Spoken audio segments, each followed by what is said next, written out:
Halo teman-teman, jumpa lagi dengan aku, Linda. Kita lanjut ke bab 10 ya. Oke, mari kita mulai. Bab 10, Jantung Alam Maut. Malamnya, aku pergi bersama Yesus ke dalam alam maut.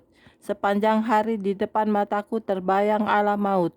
Ku coba untuk menceritakan pada yang lain-lain tentang apa yang kulihat, tapi mereka tidak mau percaya padaku. Aku merasa begitu sepi sendiri, dan hanya karena kemuliaan Allah saja aku masih bisa meneruskannya.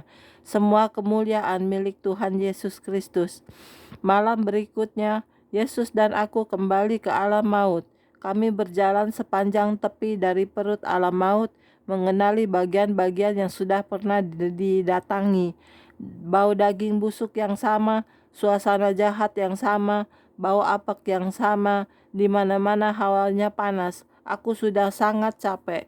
Yesus tahu pikiranku dan berkata, "Aku tak akan pernah meninggalkan dan menelantarkanmu. Aku tahu kau letih, tapi aku akan menguatkanmu." Sentuhan Yesus menguatkanku, dan kami berjalan terus. Di depan kulihat benda hitam yang besar, hampir seluas lapangan baseball, yang nampaknya bergerak naik turun. Kuingat aku sudah pernah diberitahu bahwa inilah jantung alam maut. Tangan-tangan besar atau tanduk-tanduk muncul dari jantung yang hitam itu. Benda itu muncul daripadanya, nongol ke atas dan keluar dari alam maut ke dalam dan meliputi bumi. Aku ingin tahu apakah tanduk-tanduk ini sama dengan yang ada di Alkitab. Di sekitar jantung, tanahnya kering dan coklat. Di semua jurusan, sepanjang kira-kira 30 kaki, tanahnya telah terbakar dan jadi coklat kering. Jantung itu hitam pekat, tapi tercampur warna lain seperti sisik ular di antara warna hitam itu. Jantung itu pada setiap denyutannya mengeluarkan bau yang sangat busuk. Dia bergerak seperti jantung benar-benar, berdenyut naik turun. Ada kekuatan jahat mengelilinginya. Dengan heran ku pandang jantung yang jahat ini dan ingin tahu untuk apa, kata Yesus. Cabang-cabangnya yang rupanya seperti arteri sebuah jantung berupa pipa-pipa saluran yang menembus keluar ke bumi untuk memuntahkan kejahatan ke atasnya. Inilah tanduk-tanduk yang dilihat oleh Daniel, dan mereka melambangkan kerajaan-kerajaan jahat di muka bumi. Beberapa sudah pernah ada, beberapa belum terbentuk, dan beberapa sudah ada saat ini. Kerajaan-kerajaan jahat akan muncul, dan antikris akan menguasai banyak bangsa, banyak tempat, dan banyak hal. Kalau mungkin, mereka pun akan menipu orang-orang pilihan. Banyak yang akan berbalik dan menyembah binatang dan patungnya. Dari cabang-cabang pokok atau tanduk-tanduk muncul cabang-cabang yang lebih kecil, dan dari cabang-cabang yang lebih kecil muncul setan-setan, roh-roh jahat dan kekuatan-kekuatan jahat dalam semua gaya. Mereka akan dilepas di muka bumi dan diperintah oleh iblis untuk melakukan berbagai macam pekerjaan jahat. Kerajaan-kerajaan dan kekuatan-kekuatan jahat ini akan patuh pada patung, dan banyak yang akan mengikutinya untuk membinasakan. Disinilah di jantung alam maut ini, awal dari semuanya. Inilah firman yang dikatakan Yesus kepadaku. Dia perintahkan padaku untuk menulisnya, membukukannya, dan menyebarkannya ke seluruh dunia. Firman ini benar. Wahyu ini diberikan padaku oleh Tuhan Yesus Kristus, supaya semua orang tahu dan mengerti tentang pekerjaan iblis dan rencana-rencana jahat yang direncanakannya untuk kemudian hari. Yesus berkata, "Ikuti aku." Kami berjalan naik tangga ke dalam jantung, dan ada pintu masuk yang terbuka di depan kami. Keadaan di dalam jantung gelap total. Kudengar suara tangisan, dan baunya begitu hebat sampai aku hampir tidak bisa bernapas. Yang bisa kulihat dalam kegelapan itu hanyalah Yesus. Aku berjalan dekat-dekat padanya. Dan kemudian Yesus lenyap. Yang tidak terpikirkan sebelumnya telah terjadi. Aku sendirian di alam jantung. Aku sangat ketakutan. Jiwaku dicengkram kengerian dan kematian menguasai diriku. Aku memanggil Yesus, "Di mana Engkau? Di mana Engkau?" Oh, kembalilah Tuhan. Aku memanggil dan memanggil, tapi tak seorang pun menjawab.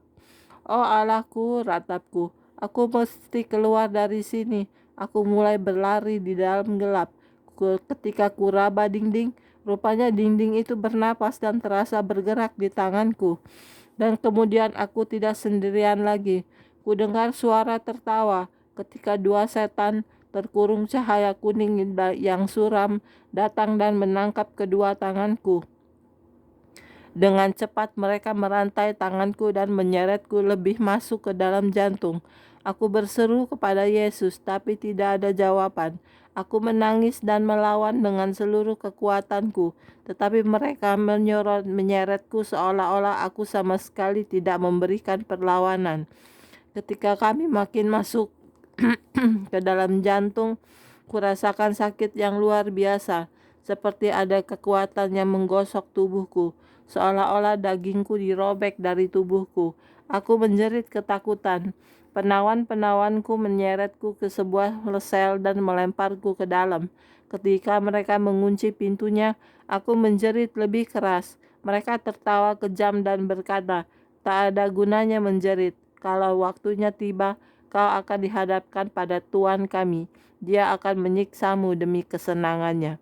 Sekarang tubuhku penuh oleh bau yang sangat busuk di alam jantung alam maut, di jantung alam maut. Kenapa aku di sini? Apa yang salah? Apa aku gila? Keluarkan aku, teriakku tanpa guna. Beberapa waktu kemudian aku mulai meraba sisi selku. Terasa kasar dan lunak seperti sesuatu yang hidup. Dia hidup dan mulai bergerak. Oh Tuhan, jeritku, apa yang terjadi? Yesus, di mana Engkau? Tapi hanya terdengar gema suaraku sendiri. Ketakutan yang paling mencekam menguasai diriku. Untuk pertama kalinya sejak Yesus meninggalkanku, aku mulai menyadari bahwa aku telah terhilang dan tanpa harapan sama sekali. Aku terseduh-seduh dan memanggil Yesus berkali-kali. Dan kemudian ku dengar suara dari tempat yang gelap menyatakan, "Tidak ada gunanya memanggil Yesus. Dia tidak ada di sini."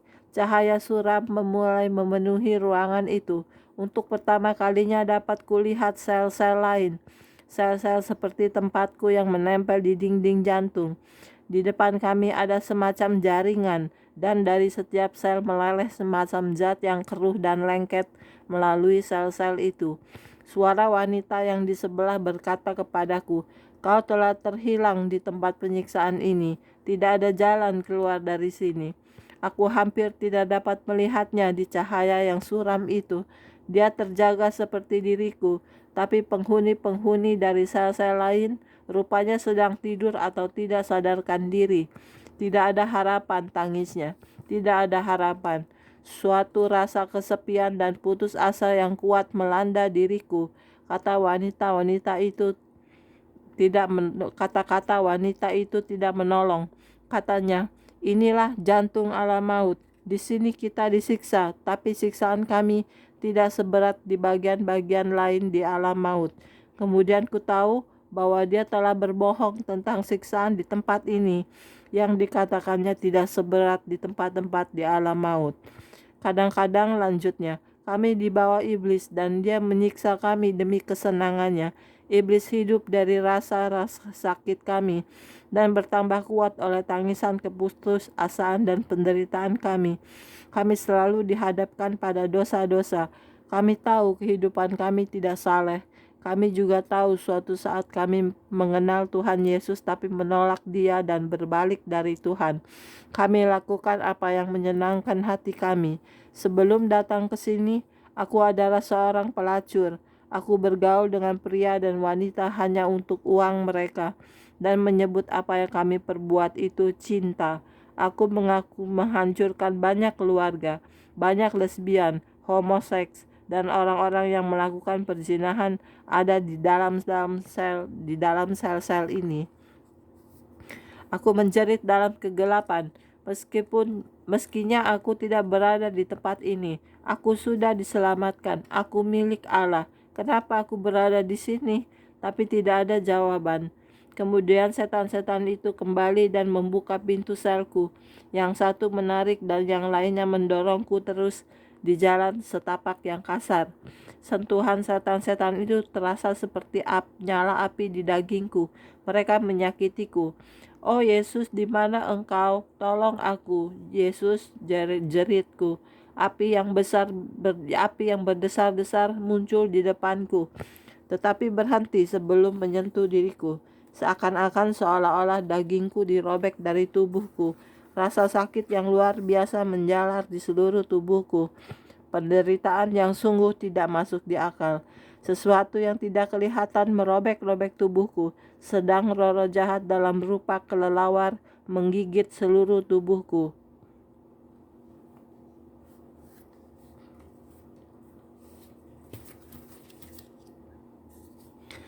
Oke, sekian dulu untuk hari ini videonya ya. Kita lanjut di video berikutnya. Terima kasih. Tuhan berkati kita semua. Amin. Bye-bye.